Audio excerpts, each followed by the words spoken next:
Hey, what's up you guys? This is Jim. Welcome back dito sa channel natin, and in today's vlog, ituturo ko sa inyo yung mga iba't ibang software, iba't ibang website pagdating sa pag-file ng tax dito sa Canada. Kasi dito sa Canada, no, katapusan ng February, March hanggang April, yan yung filing ng tax refund sa Canada. No, ngayon, maraming nagtatanong, sir, ano ba gamit mo sa pag-file or pag-submit ng tax mo? Ano bang gamit mo na website? Ano ba gamit mo na apps? Okay? So, ang IRCC, meron silang binigay na mga accredited or naka-license sa kanilang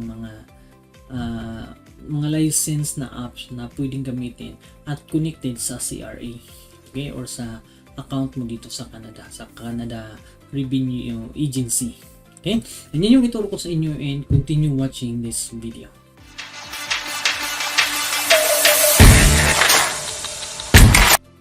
Okay. So ngayon dito sa screen, i-share ko sa inyo yung mga website, no, na binigay ng IRCC, and maraming mga nagba-vlog about sa paano mag-file ng tax, and hindi ko na yan gawin na vlog kasi maraming ganyan sa YouTube, no, mga Pilipino, mga kapwa natin na sa Canada gumagawa ng gano'n, no. Just search na lang. Panoorin mo yun. But ngayon bibigyan ko kayo ng ibang option ng mga iba't ibang website, iba't ibang apps, no, kung sakaling gusto niyo mag-DIY. And sakaling magpa-assist kayo sa accountant na nag-assist sa akin, pwede din, no? Message nyo lang ako dito sa comment section, or meron akong kakilala na nag-assist, pwede ko kayong turuan or ibigay sa kanya yung pangalan ninyo para ma-assist kayo. Okay? So ngayon, ang purpose ng vlog na to is to share, no, ano yung mga posibleng mga website at apps na pwede nyo gamitin sa pag-file ng tax. Actually, madali lang naman, and ipakita ko sa inyo dito. Okay? So, punta ko sa screen and i-share ko sa inyo. Okay? Okay. So, ito na yung from Canada.ca ito ha. Ito yung File Your Taxes Online Certified Tax Software. So, gusto nyo mag-DIY, pwede nyo explore, napakadali nito, no? And marami siyang mga binigay, no, ng mga software. Find a free or pay what you want tax software. So, ito yung mga tax software, mga certified tax years, ang platform nila, okay? So, gusto nyo sa cellphone lang kasi wala kayong laptop, pero nakalagay na platform, mobile app, itong Cloud Tax Free for Android. Okay? Kung cellphone lang kayo mag-apply, pwede siya. Mobile app, yan. Itong mobile app din yung Studio Tax for Android, and then yung isang Studio Tax for iPhone. So itong Studio Tax, ito yung ginagamit ng accountant ko para sa pag-file ng ko. Pero actually meron akong mga account online sa mga ganitong platform kasi gusto kong i-compare kung alin dito sa mga software na to ang very close, no, once magpa-assist ka ng totoong accountant. Okay, yung may alam sa finance, okay? So, accounting siya nag-assist sa akin, and I found out na ang pinaka-close sa lahat ng software na to is itong Taxtron and Studio Tax. Ang gamit niya kasi is Studio Tax. So, ang Taxtron, yan yung pinaka-malapit, no, sa katotohanan. Kasi, ang Taxtron, ang computation ko dito sa Taxtron is 3,279 ang tax ko, and then pagdating ko doon sa accountant is 3,250. Okay, so differential lang ng mga $20. Okay, so ipakita ko sa inyo yung Taxtron na very close sa pinaka na ginagamit ng accountant ko. Ito siya, Taxtron. Okay, ito siya. Balik tayo dito. Then meron din akong Wealth Simple Tax, no. So, login ako dito sa... So, madali lang to sundan, no? Pwede kayong mag-Google or mag-YouTube, no? I-click nyo lang tong tax, itong portion na to. Ito yung so Wealth Simple, no? And meron na kasi ako ditong account, no? So, naggawa-gawa ako ng... Pinag-try ko kasi iba't ibang website, iba't ibang app para makita ko kung magkano yung refund. And dito, mali ata dito, no? 130. Madali lang to, no? Click mo to yung about you, basahin mo lang yan, yung details mo, and then autofill and add forms. If may CRA ka na, kung wala pa, first time mo hindi mo kailangan to. Personal information mo, andyan siya, fill upan mo lang yan. Money tax form yan, and then marami din yung T4 sleep, T5 sleep, so andyan siya. Okay? So yan yung sa Wealth Simple. And then yung sa itong Bitter Tax, no? Pwede nyo i-check to. Yan. Mag-sign up lang kayo. Start using Bitter Tax software. Yan. So mag-ano lang kayo lagay lang kayo ng email. Pag-try nyo to lahat, okay? Saan kayo mas nadadalian, no? Ito mobile app, Cloud Tax free, pwede, no? Sa Play Store, yan, Cloud Tax, Simple Tax Software, pwede yan gamitin. Wala kayong mga laptop, pwede yan. Install nyo yan. And then pangatlo, itong H&R Block free. Ito pwede din to. Very close din to sa very close din to sa accountant na ginagamit yung nag-assist sa akin. Okay? Itong Studio Tax, ito yung gamit niya, no? Sa accountant nag-assist sa akin. Yan. So, kung Windows ka, click mo lang yung download. Kung Android, click mo lang din. Okay? So, pwede ito sa cellphone or laptop, itong Studio Tax. And then, itong Genotax Standard, ito, na-try ko to and medyo challenging, no? Challenging yung niya, navigation niya, yung UI niya. Mahirap. Okay? Huwag na lang yan. Itong Taxtron, ito yun. Gusto ko to kasi very close, no? Ito yung magandang, napakadali, no? Mag-sign in ako para makita ninyo, no? Okay, try natin. Ito yung mai-suggest ko, Taxtron or yung Studio Tax, okay? Ayan, 2024 ang year, and then open. So, ayan siya. Ayan yung refund ko, which is very close, no? Kasi naka 3 to 50 man ako. Dito is 3 to 79. Ito yung maganda. So, kagandaan dito, click mo yung identification. Kagandaan niya, madali siyang i-navigate kasi sunod-sunod identification, dependent, income, deduction, provincial tax, review and file. Yun na. Okay? So, yan, maganyan ka lang. Sundan mo lang ito, bawat next mo, easy ang mga question, no? Madali siyang sagutan. Okay? Yung income mo, yan. Nandiyan na, deduction mo. So, sunod-sunod yan. Sunod-sunod siya. Provincial tax mo, ganyan siya. Okay? Sundan mo lang siya. Intindihin mo lang, and then review and file. Okay? So, click mo lang yung others. Madali lang siya. Tapos meron siyang diagnostic, review and file. Okay? So, makikita mo dyan. Okay, yan yung Taxtron.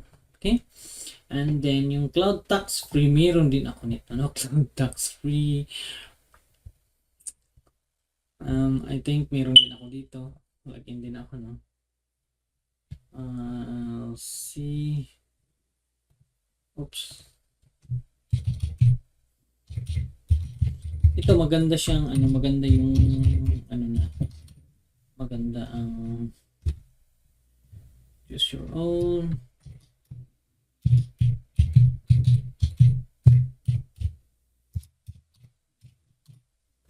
Maganda yung navigation niya. Oops, mali yung Okay, try nyo lang to, no? Try to, mas madali to. Maganda yung software niya kasi latest, no? Itong siya, itong Cloud Tax. Okay, ano pa ba? Studio Tax for Android. Kung iPhone ka, ito yung i-download mo, no? Studio Tax for iPhone, and then kung Android nga, ito yan. Okay, Studio Tax for Android, yan siya. Okay? Same lang. And then, Wealth Simple Tax, pinakita ko niya sa inyo. Nitong It's Tax Free, try nyo din to. Ayos lang din siya, medyo old style ang niya, no? Ang website niya. Okay? And then yung Cloud Tax Free for iPhone and iPad, ito siya. Okay? Alright. Yan. Ngayon, ang problema is, sir, hindi kasi ako maalam. Sir, tamad akong maggaganyan. Ano ba yan? Meron mang pwedeng makatulong sa akin, sir. Mapay lang tong ko na kahit walang bayad kasi baguhan lang ako dito, wala akong pera. Pwede ba yun? Pwede bang may mag-assist? Dito sa New o sa Canada, meron silang naka-assign ng mga free consultant, no, na mga free accountant na mag-assist sa inyo. Ipakita ko sa inyo kung paano niyo ito reach out o paano niyo malaman to. Paano niyo sila mahanap. Okay, you can search, no, free tax clinic, no. Yan, ito yung lalabas na website. Okay? So, itong free tax clinic nakalagay through the Community Volunteer Income Tax Program, CVITP, community organization, host free tax clinics where volunteers complete tax returns for people with a modest income and a simple tax situation. Yung mga baguhan dito sa Canada and di nyo alam na paano mag-file online o ayaw nyo kasi hassle, di kayo magaling sa computer or something, ito yung hahanapin nyo, free tax clinics. Okay? So, nakalagay dito, services and information. So, i-click nyo lang itong find a tax clinic in your area. Let's say, mag-sample tayo ha. Click natin yan. And then, clinic type, walk-in ba or by appointment. Pwede ka mag-walk-in and then, let's say, sa example sa akin lang, sa Newfoundland and Labrador, and then ang city ko is, dito ako sa Grand Falls, yan. And the returns prepared, current year only, ngayon ng 2024. And then, select English, and then search. Okay? Pag search mo dyan, makikita mo yung mga accountant na mag-assist ng tax ninyo na free. Okay? So, nakalagay dito, Inactus Tax Outreach. Ang clinic name, ito daw yun. And then, ang address, ito siya, 5 Cromer Avenue, Grand Falls, Windsor, NL. So, ang types walk-in, ang piniprepared nila is current year only, and then language, and then, ang cliente nila is general or public all persons, meaning, kahit kahit ordinaryong tao ka pwede. Okay? So, pwede mong i-check tong clinic na to, no? Yan siya. And then, ang organization name is Inactus Grand Falls. And yan, ito yung address. And then, ang contact name, si Corwin Greenham. And then, yung number niya, yung email address niya. And then, ang details, pay attention kayo dito sa details, no? So, session 1, nakalagay, every Saturday from 9 a.m. to 5:30 p.m. Starting 2025 March 1 to April 26 only. Open during lunch, dinner, closed during holidays. Okay? And then, ang isa naman is, ito every Saturday siya, 9 a.m. to 5:30 p.m. Yung isa naman is every Friday from 1 p.m. to 6 p.m.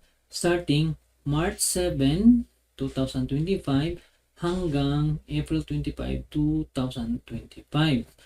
Open during lunch, dinner, closed during holidays. Okay? Yung type niya is by appointment. Pwede ka mag-appointment, pwede kang drop-off, or pwede kang walk-in. Okay? So, piniprepare nila na tax return is yung current year only. Alright? So, nakalagay dito, first come, first serve. So, government issued photo ID required, meaning yung passport niyo magdala kayo. Okay? And then yung T4, dadalhin nyo yung T4. Alright? So, yan yung example ng mga tax clinic. Okay? So, let's say, let's say, sa Alberta, and then city, nasa, Calgary.